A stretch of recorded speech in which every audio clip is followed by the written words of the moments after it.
Hello friends, this is सुधा मिश्रा।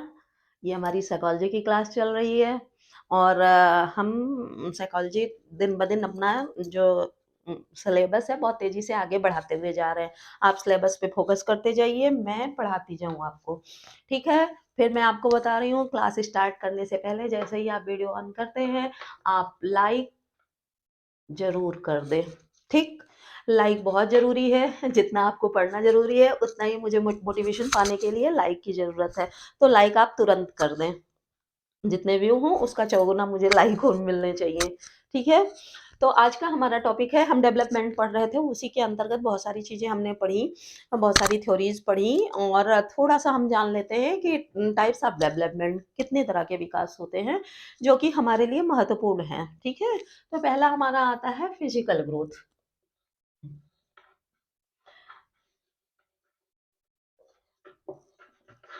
हाँ, physical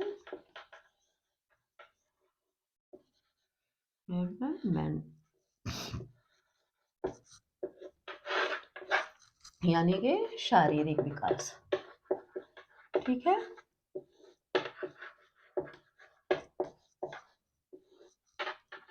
शारीरिक विकास जैसा नाम से ही क्लियर है कि शरीर के अंगों में होने वाला विकास ही शारीरिक विकास होता है। शरीर के अनुपात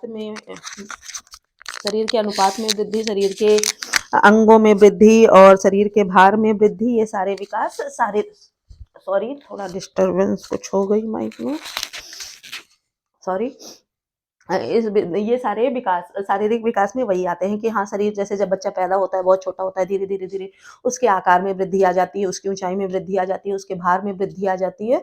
तो इन्हीं अंगों की वृद्धि और विकास को शारीरिक विकास की संज्ञा दी गई है, ठीक है? शारीरिक विकास कितने तरह का होता है वो हम थोड़ा देख लेते हैं।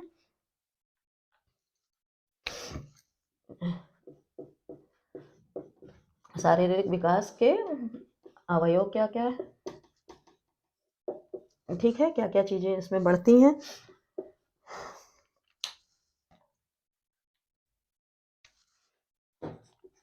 ऊंचाई,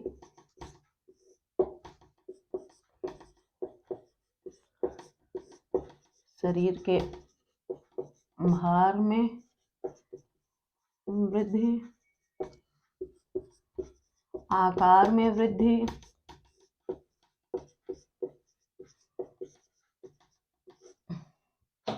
ठीक है? इन 3 चीज़ों को पहले समझ लेते हैं। ऊँचाई में वृद्धि, बच्चा जब छोटा होता है तो उसकी हाइट बहुत कम होती है, धीरे-धीरे जैसे उसकी एज बढ़ती जाती है, उसकी हाइट भी बढ़ती जाती है। तो इस तरह से हम देखते हैं कि शारीरिक विकास में ऊँचाई जो होती है वो आपको बहुत तेज़ी से देखने को मिलती है। दूसरा होता है शरीर के भार में वृद्धि, जैसे-जैसे ख़ास तौर से नवजात शिशुओं का वज़न देखिए हर महीने चेक कराया जाता है। इवन हर हफ्ते जब भी उसका वैक्सीनेशन होना होता है, तब वज़न चेक कराया जाता है और इवन हर 2 हफ्ते पे ये डॉक्टर बोल देते हैं कि उसका वज़न चेक कराते रहना ज़रूरी, तो भार में वृद्धि होती है। इसके अलावा आकार में वृद्धि, उसका भार और ऊँचाई बढ़ेगी तो आकार अपने आप बढ़ता जाएगा, ठीक है? इसके अलावा क्या होता है,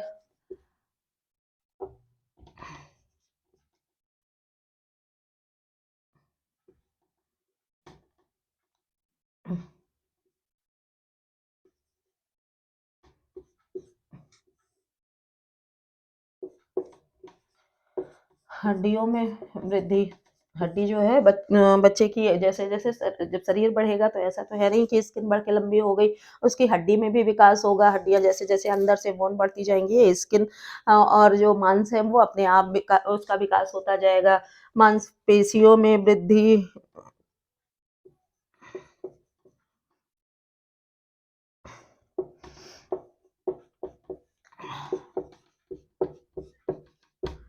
मांसपेशियों का विकास, अ, साथ-साथ ही हड्डियों के साथ ही मांसपेशियों का विकास होता जाता है, मांसपेशियाँ भी बढ़ती जाती हैं और इसके साथ स्नायुमंडल का विकास, किसका? स्नायुमंडल का विकास।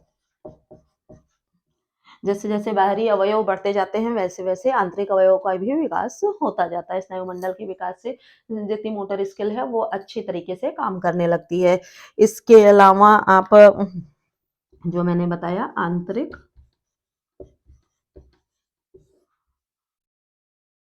अवयव का विकास। आंतरिक अवयवों में और क्या-क्या चीज़ें आ गई? हृदय का भार बढ़ रहा है, मस्तिष्क का भार बढ़ रहा है और लीवर बढ़ रहा है, वैसा नहीं है कि हाँ, बढ़ के इतना बड़ा हो गया शरीर के भार से, अनुपात उनका थोड़ा कम होता है। पर हाँ, चाइल्डहुड से जब वो किशोरावस्था में एडोलसेंस में या एडल्टहुड में जाता है, तो वो उस हिसाब से उसका अनुपात आंतरिक अवयवों का अनुपात भी बढ़ता ही जाता है। ठीक है? इतनी चीज़ें क्लियर हो गई। अब इसके साथ ही जब ये वृद्धियाँ होती हैं, तो जैसे बचपन से नवजात अवस्था से शुरू होती हैं और इनका विकास निरंतर होता रहता है और 20 वर्ष की अवस्था तक आते-आते ये विकास अपने चरम पर पहुँच जाता है। जब भी मैंने आपको और विकास बताया था, तो उसमें बताया था कि मस्तिष्क का विकास भी 20 मतलब किशोरावस्था की अवस्था में अपने चरम पे पहुँच जाता है, ठीक है?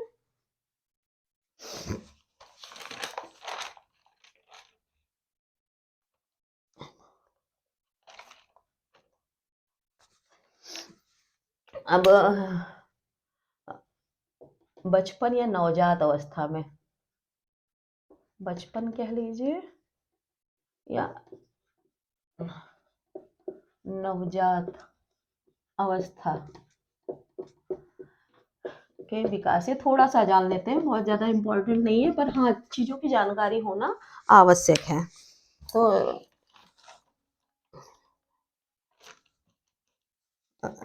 इस अवस्था में क्या-क्या विकास होते हैं? इसमें लंबाई का विकास होता है, दूसरा भार का विकास, भार बढ़ना और तीसरा शारीरिक अवयवों का विकास, ठीक है? जब हम फिजिकल ग्रोथ की बात करेंगे तो नवजात अवस्था में या से लेके बचपना अवस्था तक किसमें वृद्धि होती है, किस तरह के फिजिकल ग्रोथ होती है, लंबाई में वृद्धि होती है, उनका भार बढ़ता है और शारीरिक अवयवों का विकास होता है। सिर्फ 3 चीज़ें होती हैं। बहुत ज़्यादा इसमें डीप में जाने की ज़रूरत नहीं है। अब सबका मतलब आप समझ ही चुके हैं। अब थोड़ी बात हम कर लेते हैं विकास के बारे में। तो किशोरावस्था में क्या-क्या चीज़ें किन-किन चीज़ों में वृद्धि होती है, वो हम जान लेते हैं। यहाँ मैं किशोरावस्था कर दे रही हूँ। थोड़ा किशोरावस्था तक की चीज़ें आपको बताया था, इम्पोर्टेंट है।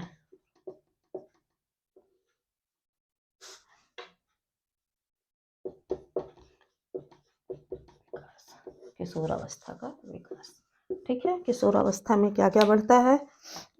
किशोरावस्था में मेन आता है यौन संबंधी परिवर्तन।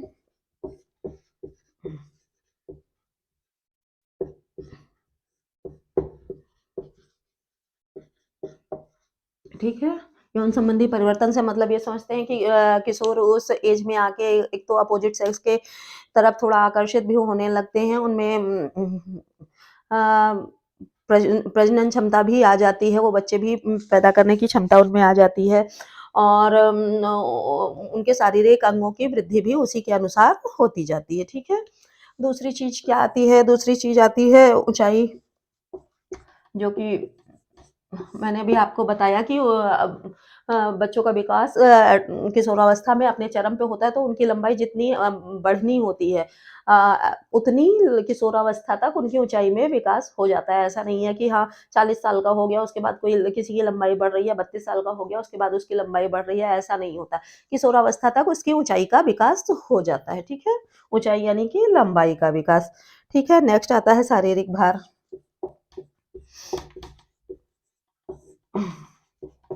इसके अलावा शारीरिक भार भी बढ़ता है। ये एज ऐसी होती है कि ज़्यादातर बच्चे खाने-पीने में इंटरेस्ट लेते हैं और उछल-कूद, खाना-पीना, मौज-मस्ती करना उनको पसंद होता है, तो उनके भार में वृद्धि होती है। हाँ, कुछ एक बच्चे ऐसे होते हैं जो थोड़े कंज़र्वेटिव होते हैं या थोड़े पढ़ाकू टाइप के होते हैं या थोड़े बहुत ज़्यादा इंट्रोवर्ट होते हैं। उन बच्चों का या तो बहुत ज़्यादा मोटे हो जाते हैं या वो बहुत ज़्यादा दुबले हो जाते हैं। उनमें ऐसी अनियमितता देखने को मिलती है, अदरवाइज़ शारीरिक भार आम तौर पर अच्छे से उसका विकास होता है ना, बहुत ज़्यादा होता है फैला हुआ और ना ही बहुत कम होता है। जो अनियमित होता है वो इन्हीं 3-4 टाइप के बच्चों का होता है, ठीक है?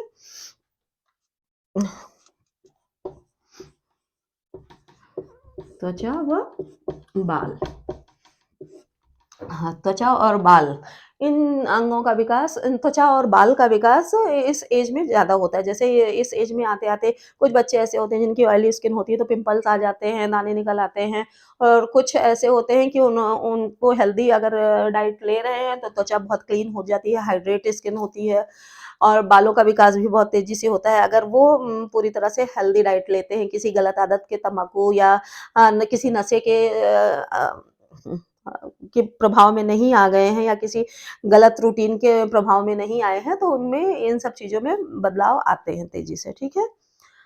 ये इतनी चीज़ें हो गईं। अब हम थोड़ा-सा देखेंगे विकास को प्रभावित करने वाले कारक, किन-किन चीज़ों से बच्चे का विकास प्रभावित होता है। ख़ास तौर से जब हम टीईटी, सुपर टीटी या टीचिंग रिलेटेड एग्ज़ाम की बात करते हैं, तो उसमें सारी बातें बच्चों से और मैक्सिमम किशोर अवस्था तक के बच्चों के चाहे वो विकास की बात हो, चाहे भाषात्मक विकास की हो, चाहे संवेगात्मक हो, चाहे संज्ञानात्मक विकास हो, इन्हीं ऐज के बच्चों के विकास की बात होती है, ठीक है? तो अब हम विकास को प्रभावित करने वाले कारक देखेंगे।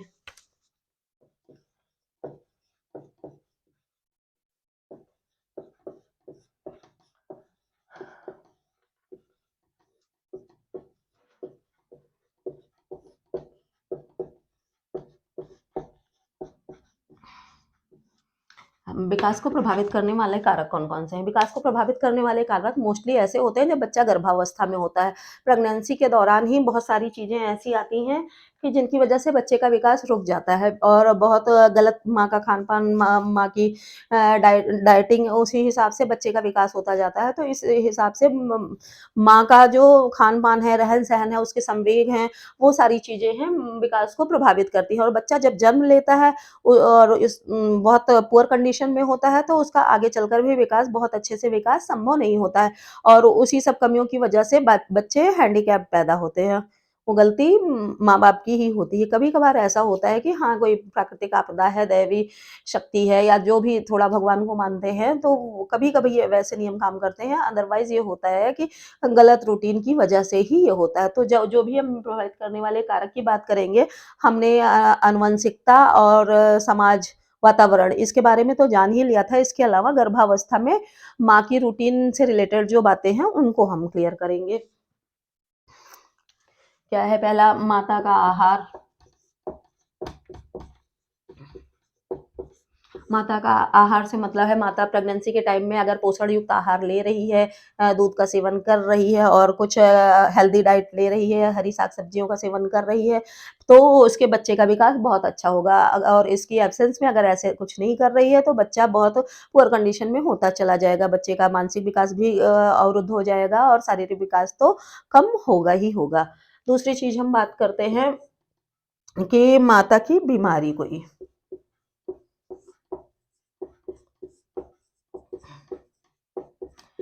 हाँ। जब बच्चा माँ के गर्भ में होता है, तो माता के अंदर अगर कोई बीमारी है, सपोज़ दैट उसको थायराइड है, या शुगर की बीमारी है, या बीपी बहुत ज़्यादा रहती है, या माँ को टीबी है, ऐसी इस सब तरह के कोई रोग हैं, तो वो बच्चे में भी आ जाते हैं। तो इस सब तरह से माँ को प्रेगनेंसी के टाइम ये चीज़ें ध्यान रखनी चाहिए, और इन चीज़ों की अगर है बीमारी और प्रेगनेंसी भी ज़रूरी है, तो डॉक्टर से की सलाह लेनी चाहिए पूरी तरह, और डॉक्टर के ऑब्जर्वेशन में रहना चाहिए, तभी बच्चे को जन्म देना चाहिए, ठीक है? तीसरी चीज़ आती है कि औषधियाँ, यानी कि दवाइयाँ।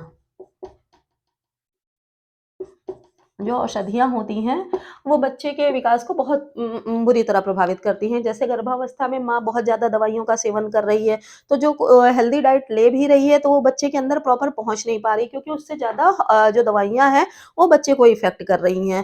तो उस अवस्था में बच्चे के मानसिक विकास पे ये दवाइयाँ ज़्यादा असर डालती हैं। इसके अलावा शारीरिक विकास भी, जो वो माँ का हेल्दी डाइट बच्चे के पेट में आ रहा है, गर्भनली से बच्चे के माउथ तक पहुँच रहा है, वो भी ठीक से नहीं पहुँच पाता है। उसके साथ ही दवाइयों की डोज़ भी बच्चे के अंदर आती जाती है, और बच्चे के अंदर वो विकृति उत्पन्न होती जाती है, ठीक है?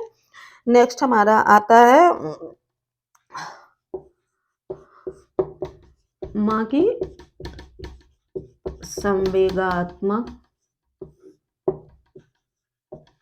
अनुभूति। प्रेगनेंसी के टाइम माँ की संवेगात्मक अवस्था जैसी होती है, जैसे उसके उसके अंदर ज़्यादातर रहते हैं, कभी गुस्सा, कभी जैसे कोई माता होती है, हमेशा बहुत दुःख की अवस्था में रहती है, हमेशा रोती-गाती रहती है, तो वो बच्चे पे बहुत बुरा असर डालती है। इसीलिए कहा जाता है कि प्रेगनेंसी एन्जॉय करनी चाहिए। बच्चे के जन्म के यानी गर्भावस्था के समय माँ को हमेशा हँसी-खुशी से रहना चाहिए, बच्चे को, जिससे बच्चा अच्छा और स्वस्थ पैदा हो, क्योंकि माँ की संवेगात्मक अवस्था का बच्चे के विकास पर बहुत ज़्यादा प्रभाव पड़ता है।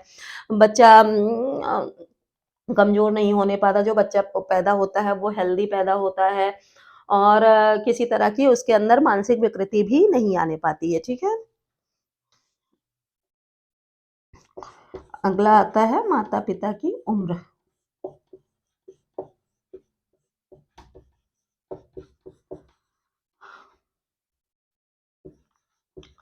माँ-बाप की उम्र बच्चे के विकास में बहुत ज़्यादा प्रभाव डालती है। जैसे और पिता की आयु अगर बहुत कम है और माँ बन गई, पिता की आयु ज़्यादा है, माता की कम है, तो भी बच्चे के विकास पे प्रभाव डालती है। अगर माता-पिता दोनों ही बहुत ज़्यादा आयु के हो गए हैं, तो उनके अंदर खुद ही पोषक तत्वों की कमी है, क्योंकि जैसे-जैसे एज बढ़ती जाती है, हमारे शरीर के अंदर पोषक तत्वों की कमी आती जाती है। तो फिर वो बच्चे को माँ क्या पोषक तत्व दे पाएगी, या बहुत छोटे हैं माँ-बाप, जल्दी बाल विवाह हो गया और जल्दी वो माँ-बाप का वो बनने की कंडीशन में आ गए हैं, तो वो माँ को पता ही नहीं है कि क्या-क्या आहार उसे लेना है, क्या चीज़ें उसे देनी है और कैसी डाइट लेनी है, उसे किस तरह से रहना है। तो ये सब चीज़ें जब माँ को खुद ही नहीं पता रहेगी, तो वो ना ले पाएगी और ना ही बच्चे को उचित पोषण दे पाएगी, जिससे बच्चे की विकास में बुरी तरह प्रभाव पड़ेगा। ठीक है, नेक्स्ट आता है जन्म का महीना।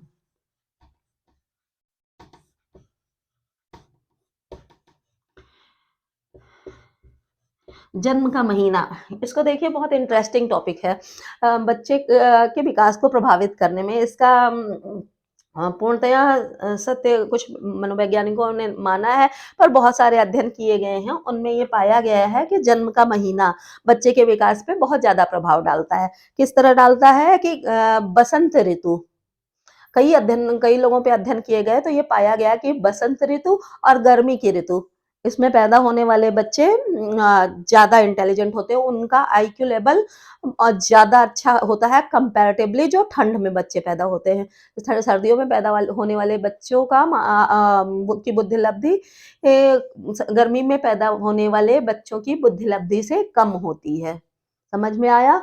और इसके साथ ही साथ जो उनका शैक्षिक स्तर होता है, शैक्षिक उपलब्धता होती है, वो गर्मी वाले बच्चों की बहुत ज़्यादा होती है इन कंपैरिज़न ठंडी में पैदा होने वाले बच्चों से। मतलब ये है कि जो बच्चे गर्मी और बसंत ऋतु में पैदा होते हैं, उनकी बुद्धि लब्धि ज़्यादा होती है और उनका शैक्षिक उपलब्धता उनकी ज़्यादा होती है, और जो ठंडी में बच्चे पैदा होते हैं, उनका आईक्यू लेवल इन कंपैरिजन गर्मी में पैदा होने वाले बच्चों से कम होता है और उनकी शैक्षिक उपलब्धता भी गर्मी और बसंत में पैदा हुए बच्चे से कम होती है। तो जन्म का महीना बहुत ज़्यादा प्रभाव डालता है।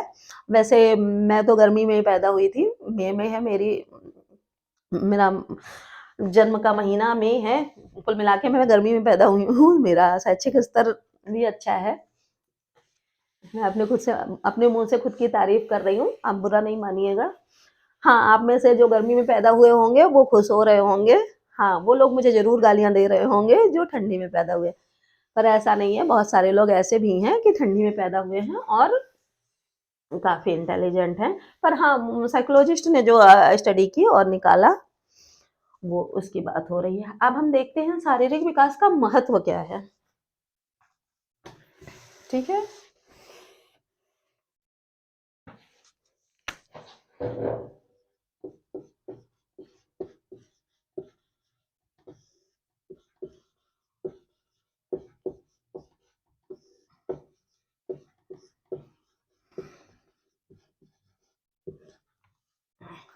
शारीरिक विकास बहुत ज़रूरी है, जैसा आपको भी समझ में आ रहा होगा, शारीरिक विकास की ज़रूरत सभी को होती है। अगर शारीरिक एक तरह का अलग कॉन्फिडेंस आता है, अगर शारीरिक रूप से आप थोड़े अच्छे दिख रहे हैं, स्मार्ट दिख रहे हैं, वहीं आपकी पर्सनैलिटी थोड़ी लूज़ है, डम्प है, तो आपको खुद ही आपका कॉन्फिडेंस लेवल डाउन हो जाएगा। आप कहीं समायोजन नहीं कर पाएँगे, समाज में अपनी जगह नहीं बना पाएँगे, कहीं आपको बोलने में कॉन्फिडेंस नहीं आएगा। तो ये सब पिक्चर इस सब तरह की बाधाएँ आती हैं, तो इसलिए अभी हम थोड़ा-सा डिस्कस करेंगे कि क्या है।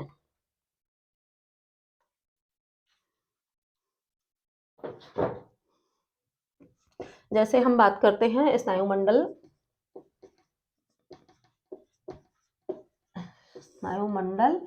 और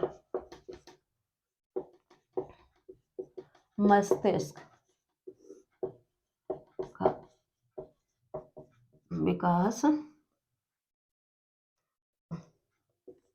ये 2 विकास ऐसे होते हैं, स्नायुमंडल और मस्तिष्क के विकास से शारीरिक और मानसिक दोनों लेवल बहुत अच्छे से ये बहुत ज़्यादा इफ़ेक्ट डालता है। जब शारीरिक और मानसिक दोनों तरह से आप स्वस्थ रहेंगे, तो अपनी आप उपलब्धता हर जगह ज़ाहिर कर पाएँगे, अपनी बातें कहने में आपको जैसे अभी मैंने बताया पहले भी बताया कि आपको कॉन्फिडेंस आएगा और आपको ये लगेगा आपका संवेगात्मक, शैक्षिक और सामाजिक कौशल क्या-क्या? संवेगात्मक, सामाजिक, शैक्षिक उपलब्धता का स्तर बढ़ेगा। इंक खत्म हो रही है, मैं डालना आज भूल गई थी। तो क्या होता है स्नायुमंडल और मस्तिष्क के विकास से आप उनके अंदर संवेग बहुत अच्छे-अच्छे संवेग आएँगे और सामाजिक और शैक्षिक उपलब्धता का स्तर भी बढ़ जाएगा। ठीक है? जैसे जब हम मानसिक जैसे स्किल्स की बात करते हैं, मोटर स्किल्स की यानी कि मांसपेशियों में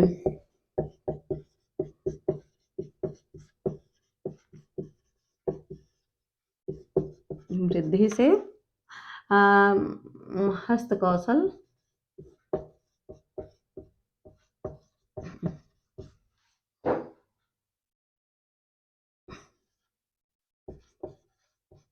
अच्छा होगा। ठीक है, मांसपेशियों में जैसे-जैसे जितनी अच्छे से वृद्धि होगी वैसे ही उतना ही उनके हस्त कौशल की जो वृद्धि हो हस्त कौशल का विकास जो होगा बहुत अच्छे से होगा। हस्त कौशल विकास 2 तरह से होता है फाइन मोटर स्किल और ग्रॉस मोटर स्किल, ठीक है? फाइन मोटर स्किल से जैसे ये उँगलियों या छोटे जो सिलाई-बिनाई, कढ़ाई का काम होता है, तो जब मोटर स्किल अच्छे से होगी तो वो बहुत अच्छे से वो काम कर पाएगा। कढ़ाई-बिनाई, सिलाई का या महीन काम जो भी होते हैं वो काम अच्छे से कर पाएगा और ग्रॉस मोटर स्किल से पूरी मांसपेशियाँ या हाथ, पैर पूरे बलिष्ठ होंगे, शारीरिक रूप से जो पूरे एक्टिवनेस का काम होगा वो शारीरिक कार्य जो होते हैं, वो बहुत अच्छे से कर पाएगा, ठीक है? और नेक्स्ट आपका आता है कुल मिला के जैसे समुचित विकास जब होगा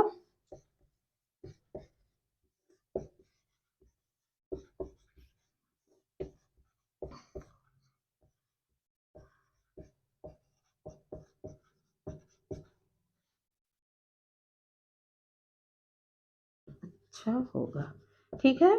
अगर कुल मिला के हम ये देखते हैं कि जब हमारा शारीरिक, मानसिक या स्नायुमंडल संबंधी विकास, मस्तिष्क संबंधी विकास, motor skills gross motor skills, fine motor skills इन सब का विकास और मांसपेशियों का विकास, इन सब का विकास बहुत अच्छी तरह से होगा तो पूरी तरह से शरीर हमारी स्वस्थ रहेगी, मस्तिष्क भी स्वस्थ रहेगा। कहा जाता है स्वस्थ शरीर में स्वस्थ मस्तिष्क का निवास होता है। तो उसके आधार पर हमारा समायोजन भी अच्छे से होता है। तो इस तरह से हम देखते हैं हमारा शारीरिक विकास हमारे समायोजन पे बहुत अच्छा बहुत ज़्यादा प्रभाव डालता है। तो हमको अपना जो होने वाली माता है, उसको ये शिक्षा देनी चाहिए या उसको ये जानना चाहिए कि अपना ख़्याल बहुत अच्छे से रखे जिससे बच्चे का विकास हो और जन्म के बाद भी बच्चे में खान-पान और उसकी एक्टिवनेस का ध्यान रखना चाहिए जिससे उसके शारीरिक विकास में किसी तरह से बाधा ना आने पाए। और किसी तरह की अगर विकृति आ जाती है तो डॉक्टरी सलाह ज़रूरी है और फिज़िकल एक्सरसाइज़ भी करते रहना बहुत ज़रूरी है। इसीलिए शरीर को स्वस्थ रखना बहुत आवश्यक है, ठीक है? तो आज का हमारा टॉपिक यहीं खत्म होता है। जैसा आपको बताया था कि थ्रोट में इन्फेक्शन है, तो मेरी आवाज़ भी आपको अच्छी नहीं लग रही होगी। वैसे मेरी बहुत प्यारी आवाज़ नहीं है, सुरीली नहीं है। हाँ, पर इतनी मोटी भी नहीं है, तो मुझे थोड़ी दिक्कत है। आप उस दिक्कत को भी ध्यान रखिएगा, लाइक बनाए रखिएगा, लाइक कमेंट और शेयर करते रहिएगा। अगर आपको पढ़ाना मेरा ज़रा भी अच्छा लग रहा हो तो मनोबल बढ़ाने के लिए, क्योंकि मनोबल बढ़ाएँगे तो मैं और अच्छा पढ़ाऊँगी। तो लाइक शेयर मैं लिख भी देती हूँ, सब्सक्राइब तो आप तुरंत करिएगा अगर नहीं किया है, ठीक? सब्सक्राइब करिएगा, then like, comment and share, ये आप ज़रूर कर दीजिएगा मेरा मनोबल बढ़ाने के लिए, ठीक है? मैं धीरे-धीरे आपके पास सारे टॉपिक लाती रहूँगी। खुश रहिए, मस्त रहिए, संडे अच्छे से एन्जॉय करिए और पढ़ाई भी कंटिन्यू रखिए क्योंकि एग्ज़ाम में यही साथ देगा, ठीक है? तब तक के लिए धन्यवाद।